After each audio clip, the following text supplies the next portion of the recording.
बोलिए श्री सद्गुरुदेव भगवान की जय, सच्चे दरबार की जय। गुरु प्यारे साधकों, जो मैं आज आप सबके लिए लेकर आया हूँ वो है प्रश्नोत्तरी, जिसमें एक साधक गुरु महाराज जी से प्रश्न करता है और उसका समाधान प्रदान करेंगे गुरुदेव श्री आशुतोष महाराज जी। तो चलिए सुनते हैं इस प्रश्नोत्तरी में कि एक साधक गुरु महाराज जी से क्या पूछता है। पहला प्रश्न, गुरु महाराज जी से एक साधक ने प्रश्न किया कि गुरुवर, रावण ने जीवन पर्याप्त आसुरी प्रवृत्तियों के वशीभूत होकर कर्म किए, साधु संतों को कष्ट दिए, माँ जननी का हरण किया, पर कहा जाता है कि प्रभु श्री राम के हाथों मृत्यु होने के कारण वह मुक्ति को प्राप्त हुआ है। तो क्या यह सत्य है? गुरुदेव श्री बताते हैं, कदापि नहीं। आप शास्त्र ग्रंथों का ध्यान पूर्वक अध्ययन करें, तब आपको ज्ञात होगा कि रावण का पुनर्जन्म हुआ था। एक नहीं, अनेक ग्रंथों में आपको इस बात का वर्णन मिलेगा कि रावण का अगला जन्म शिशुपाल के रूप में हुआ था। यदि रावण मुक्त हो गया होता तो फिर उसका दोबारा जन्म क्यों होता? गुरु नानक देव जी ने इस तथ्य को स्पष्ट वाणी में कहा कि लंका लूटी शीश समेत, गर्भ गया बिनु सतगुरु हेत। अर्थात रावण को दोबारा गर्भ अग्नि सहने को विवश होना पड़ा, क्योंकि उसके पास कोई सतगुरु नहीं था। माना कि रावण प्रकांड विद्वान था, उसने शास्त्रों और वेदों का अध्ययन किया था, वह भगवान शिव का बहुत बड़ा भक्त भी था। उसने मंत्र बल से तपस्या के द्वारा भगवान शिव को प्रसन्न कर अनेक वरदान भी प्राप्त कर लिए थे, परंतु उसके जीवन की सबसे बड़ी चूक थी कि उसने किसी पूर्ण सतगुरु की शरणागति प्राप्त नहीं की थी। यही कारण कि वह विद्वान होते हुए भी अज्ञानी रहा, दिशाहीन जीवन व्यतीत किया उसने। यदि उसके जीवन में कोई पूर्ण गुरु का पदार्पण हुआ होता तो उसने उससे ज्ञान दीक्षा की प्राप्ति की होती, तो उसका मन निरंकुश न हुआ होता। उसे अपनी काम वासनाओं पर अंकुश लगाना भली भांति आता।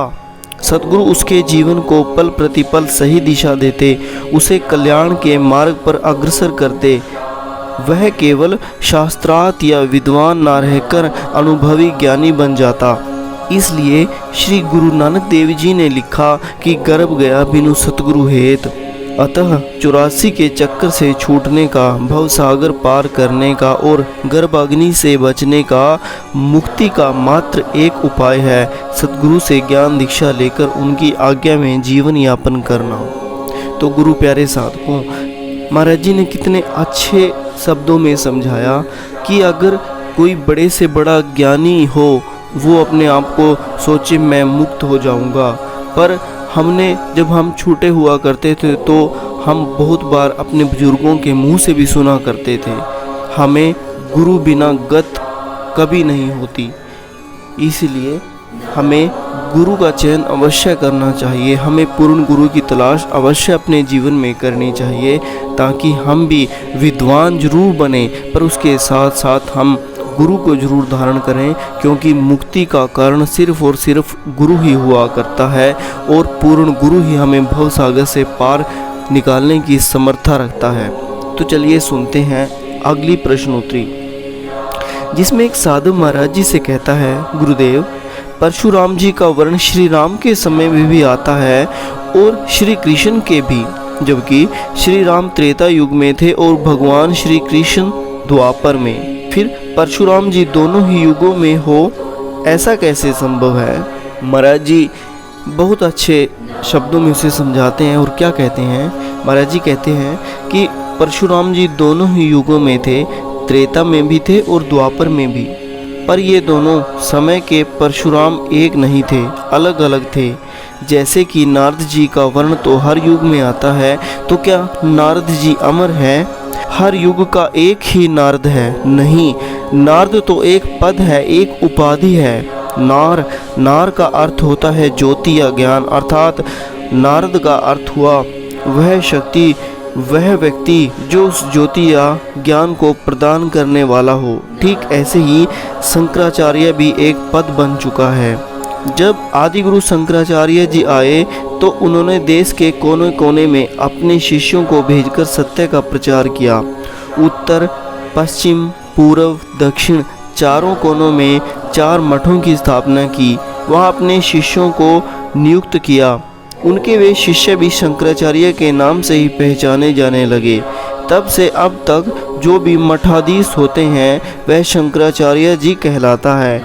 इन मठों में अनेकानेक श्लोक लिखे हुए हैं। उनमें से एक श्लोक में लिखा है कि मुझे 85 वर्ष बीत गए हैं, परंतु आज तक इतना अद्भुत अनुभव नहीं हुआ जो आज देवी की कृपा से हुआ। अब लोग यह श्लोक पढ़ते हैं और सोचते हैं कि यह स्वयं आदि गुरु शंकराचार्य द्वारा रचित है।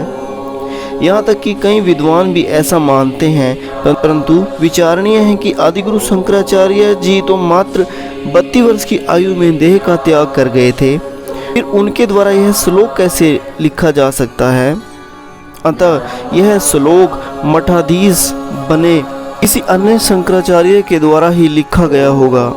इसलिए हमें विवेक से काम लेना चाहिए, अंधविश्वास या अंधश्रद्धा से नहीं। अब आप समझ ही जाएंगे कि हमारे शास्त्रों में वर्णित कोई भी तथ्य कपोल, कपलित या अर्थहीन नहीं होते, उनके पीछे कोई ना कोई ठोस कारण होता है। तो यहाँ भी गुरु महाराज जी ने कितना एक अच्छा उदाहरण देकर हम सबको समझाया कि बहुत से साधक सोचते हैं कि परशुराम जी कृष्ण जी के युग में भी थे और राम जी के युग में भी थे।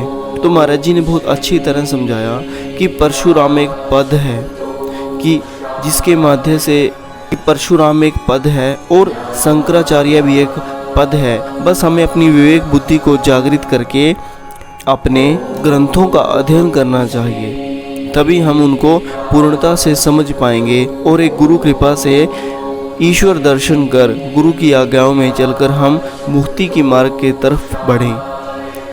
यही गुरु महाराज जी हम सबको समझाना चाहते हैं। इसी के साथ मैं आज के इन प्रश्नोत्तरी की श्रृंखला को यहीं समाप्त करता हूं और आशा करता हूं कि आप नित्य ध्यान करेंगे, गुरु महाराज जी की आज्ञाओं में चलेंगे और ऐसे ही गुरु महाराज जी से जुड़े रहेंगे। इसी के साथ बोलिए श्री सद्गुरुदेव भगवान की जय, सच्चे दरबार की जय।